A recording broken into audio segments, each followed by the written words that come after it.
Hi everybody, sanibonani. Welcome to my channel. Igama lami nguNtando Mdletshe, and on this channel siyaye sifunde iy'ncwadi ey'bhalwe ngolimi lwethu lwesiZulu bese siza la sizokhuluma ngazo ley'ncwadi.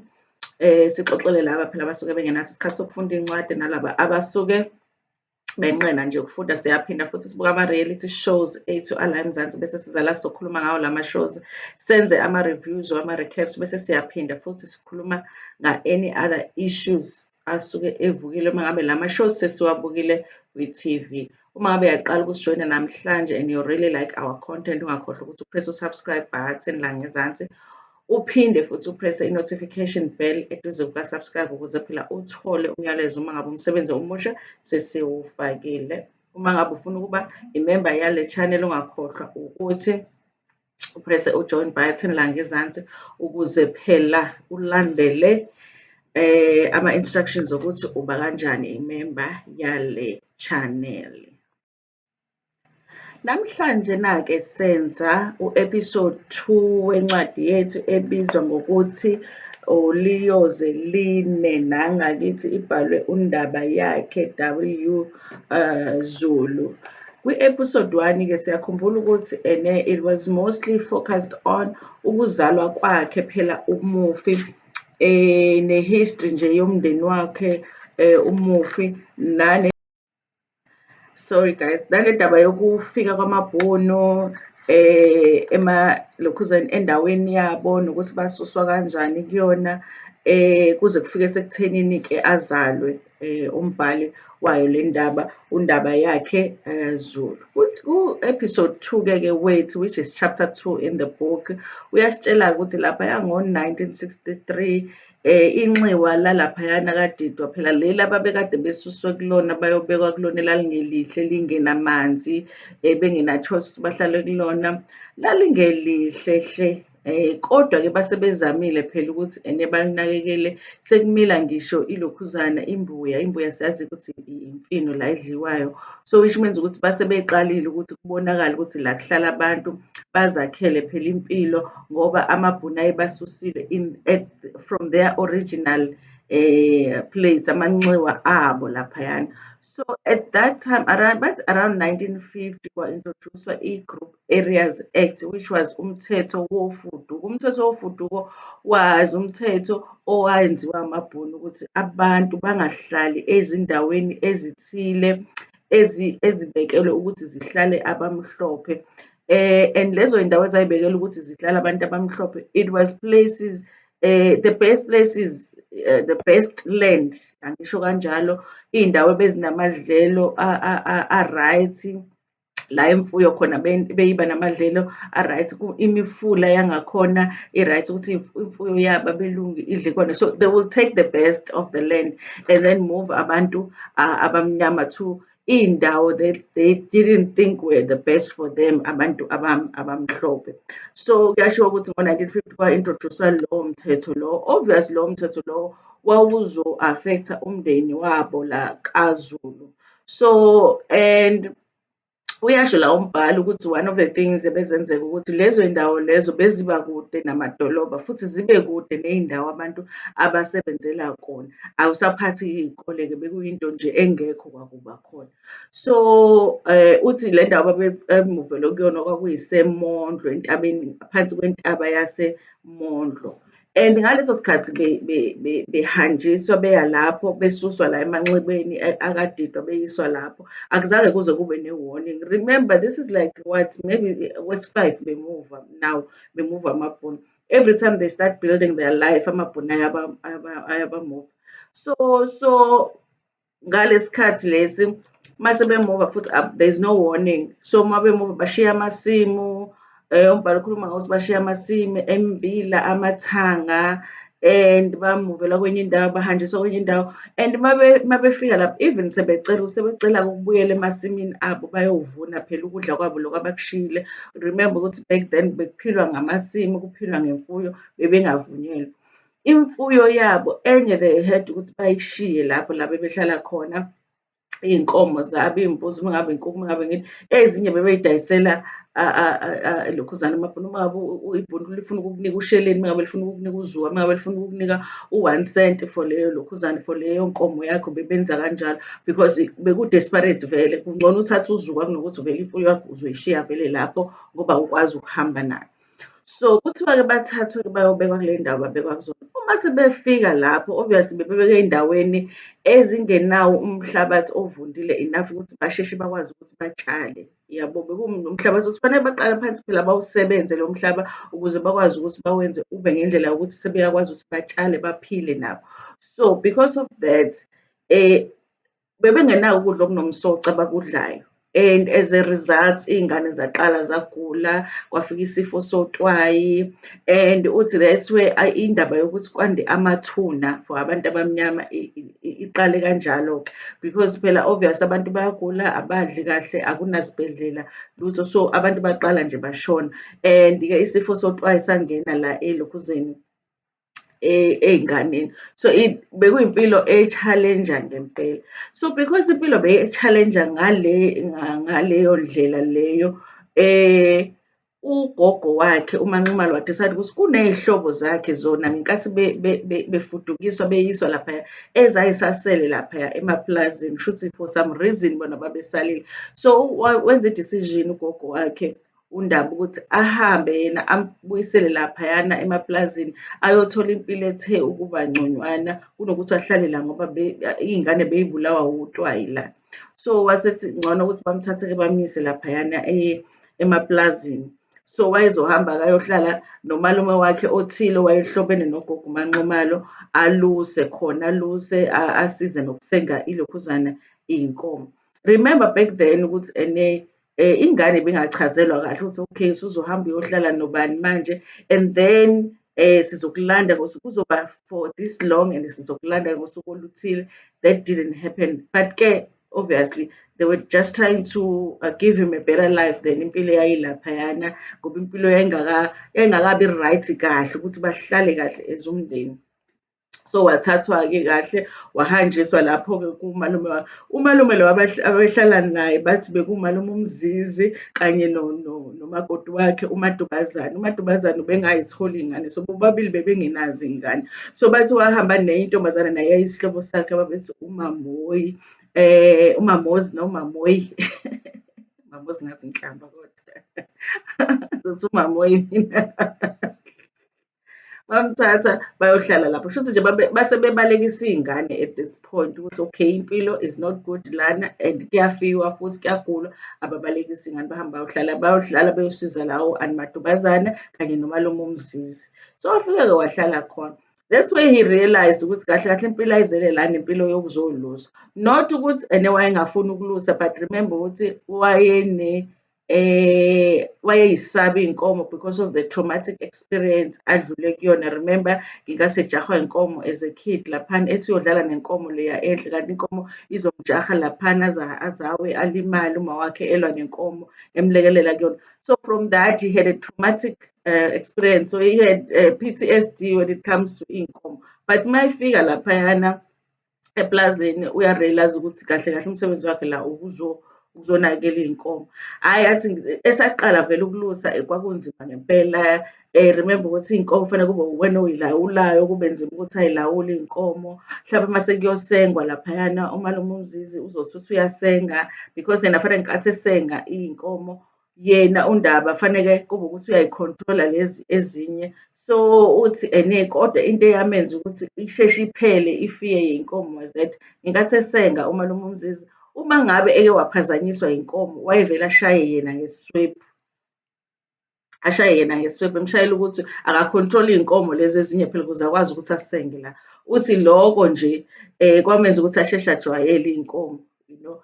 Kwahamba-ke isikhathi wajwayela ukuthi aluse iy'nkomo, kodwa uma eyibeka indlela abhala ngayo umbhali akayibeki ilokhuzana i-childhood yakhe as impilo as in kwakuyimpilo enzima. Uyixoxa as if this was just life for him.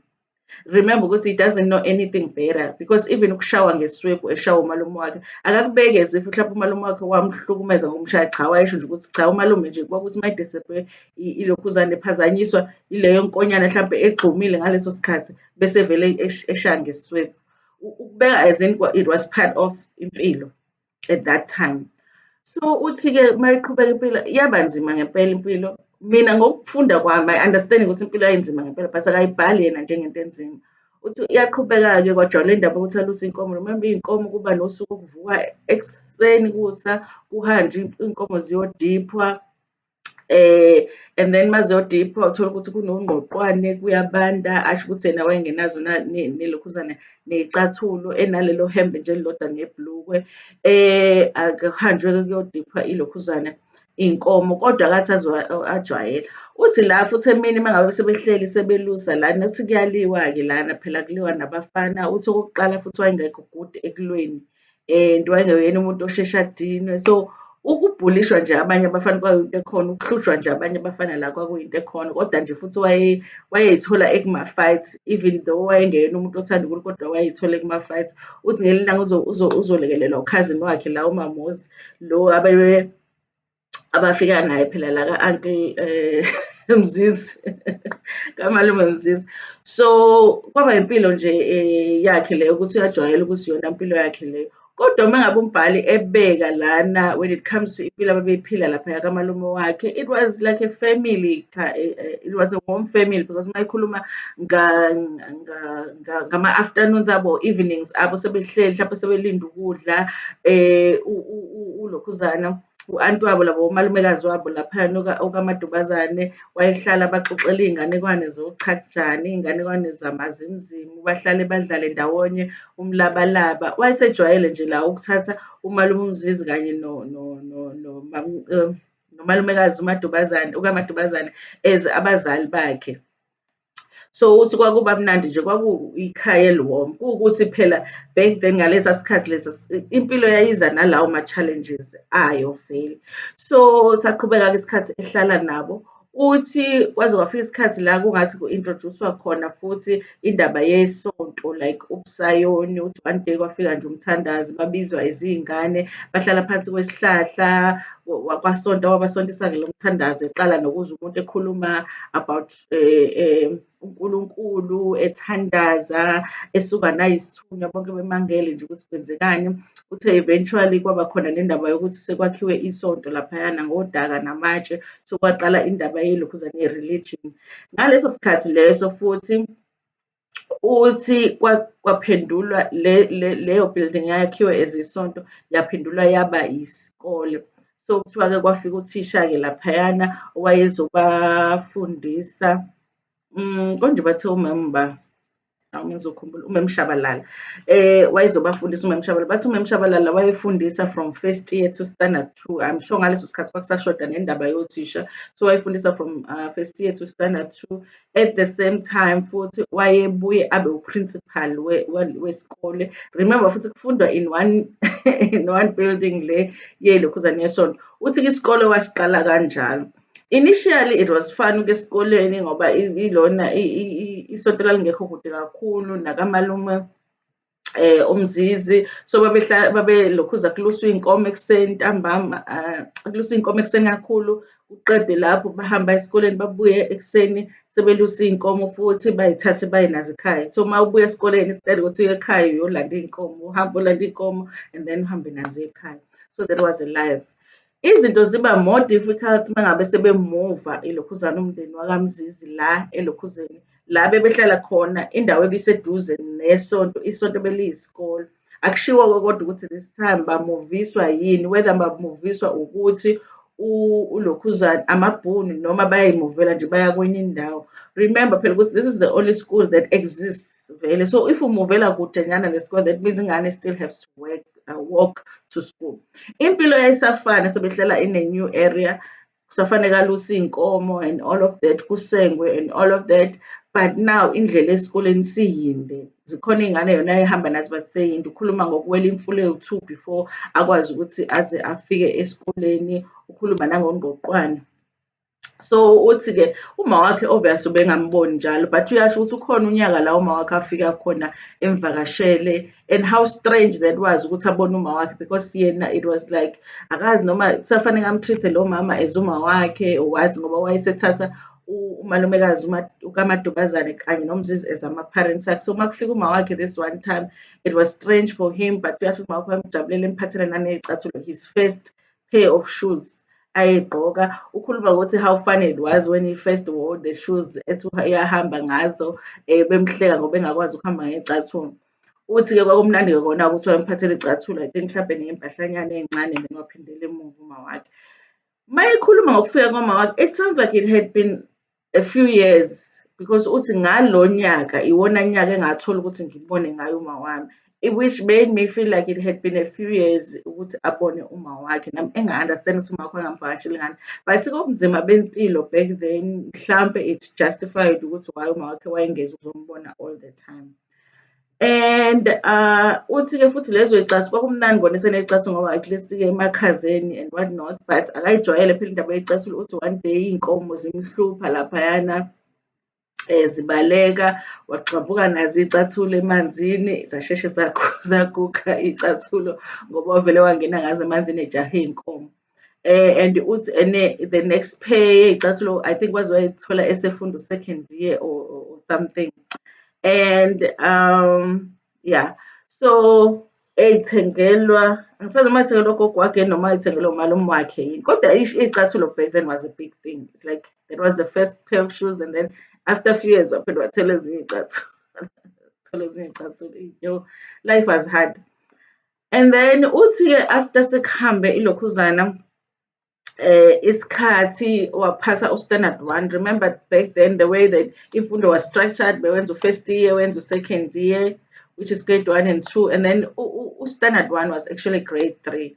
So uthi uma ephasa u-grade, and don't forget ukuthi ngalesi sikhathi bebefunda bebadala, mhlawumbe una-15 manje, akayisho iminyaka umbhali as he tells the story, but I get the, from izinto azenza, I get the idea ukuthi he's not a grade 3 age, like grade 3 unangakulowo muntu 6, 7, 8, una 7, 8ish nowadays mawenza grade 3, but I don't feel like at that time he was 8 years old. I'm still waiting ukuthi asinikeze ama-age akhe, mhlawumbe unabo 15, 16 kanjena, you know. And that is just my mind because vele abantu bebeqala very late ukuthi baye esikoleni at that time, and bona baqale ngoba sekufika isikole vele, there was no school, and then eventually kwa-introduce isikole, and then umuntu beqala esikoleni at that age abe yiyona when the school was introduced.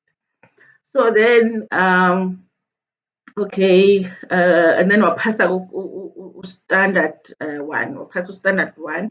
Mayephasa u-standard 1 uthi nje amadubazane was really happy. Amadubazane wamthatha njengoma wakhe, waze wamnika i-orange, the first orange alidla empilweni yakhe. Uthi ngendlela aye-excited ngalo walidla ngisho namakhasi. Ukuthi amadubazane wamangaza hayibo, wamkhombisa ukuthi noma udla i-orange uyalihluba kanjani njani, but ama-fruits ayengekho yini back then.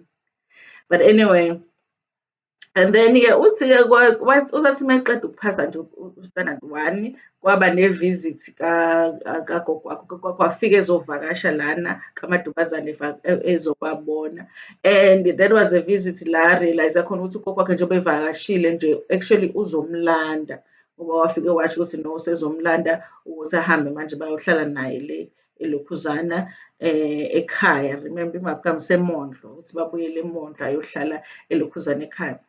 Umbhalo uyakhuluma nje kakhulu about how leyo nto leyo was really life changing for him and how scary that was for him. Remember, he's been here for years with umalume wakhe and umalumekazi wakhe. He already thinks ukuthi these are his parents because no one is explaining anything to him. Uyingane vele, uyathathwa nje abekwe la. He's comfortable. Impilo inzima, but impilo inzima for everyone. It's not like inzima kwi-exception for him ukuthi impilo inzima kuzona zonke iy'ngane. So it's normal, life is, singatsho sithi life was normal, life was comfortable, in as comfortable as life could be back then. So now makufika ugogo wakhe sezwa bekhuluma ukuthi uzolandwa uyahamba, that thing just scared him, nanokuthi kwaba naloko ukuthi manje uyaphi, kuphi la yakhona, akasenawo nama-memories angako about home. Uma wakhe came and visited few years back and wambona njengomuntu o-strange kuyena, akamjwayele. So uthi nje ngalobo busuku akazange azalale ecabanga indaba ukuthi uyahamba, ecabanga ukuthi uyakuphi, kunjani la eyakhona.